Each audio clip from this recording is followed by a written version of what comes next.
Okay mga idol, itong crosswind pinapaya sa amin kasi yung hazard daw minsan tumitigil yan, tumitigil na ng bigla pati yung sa signal light.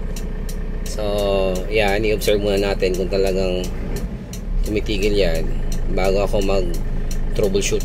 So isa ngayon hindi ko pa nakikita yung trouble, so i-road test ko muna to, tingnan natin yan. Pero meron din ako nakikita lumalabas-labas yung indicator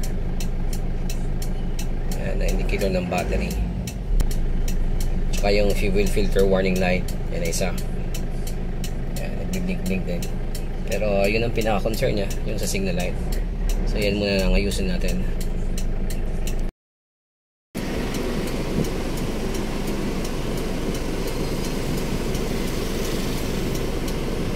Ayan, so ayan, tumitigil na yung hazard. So ngayon lumabas na yung problema. Ayan, sa signal light. Ayan, nawala na yung hazard.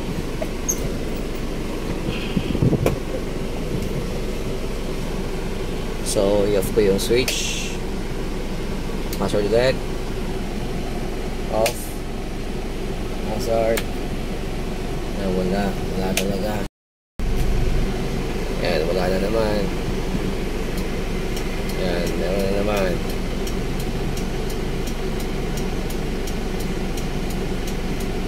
Okay, so ngayon ang gagawin natin, hahanapin muna natin yung flasher relay. So doon tayo magsisimula ng troubleshooting kung ang problema ba ay sa hazard switch or sa flasher relay mismo.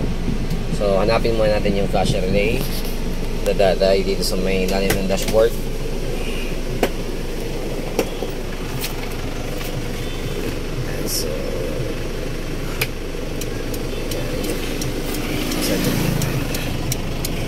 So flasher relay niya ay nasaan? Okay, so binuksan ko sa may fuse box. Ayan yung flasher relay niya, may gilid natin.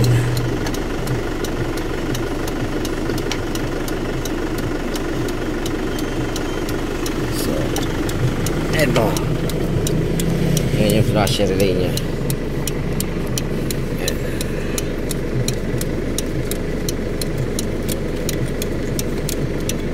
So yan ang flasher relay nya.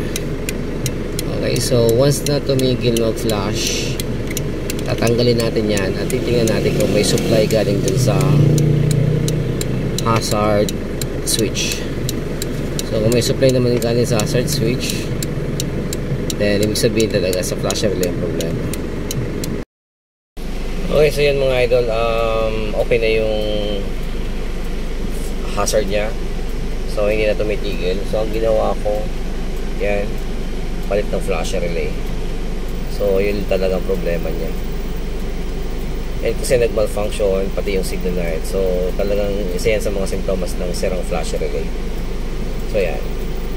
So dapat kung magpapalit ka ng flasher relay, mas maganda kung parehas pa rin yung mga letters dyan sa mga terminals. Kasi yung iba baliktad. Yung B andito sa kanan, tsaka yung E dito sa kaliwa. So yun, hindi yun gagana. Magko-convert pa kayo. So yan, okay yan. Para siya nung tinanggal kong flasher relay.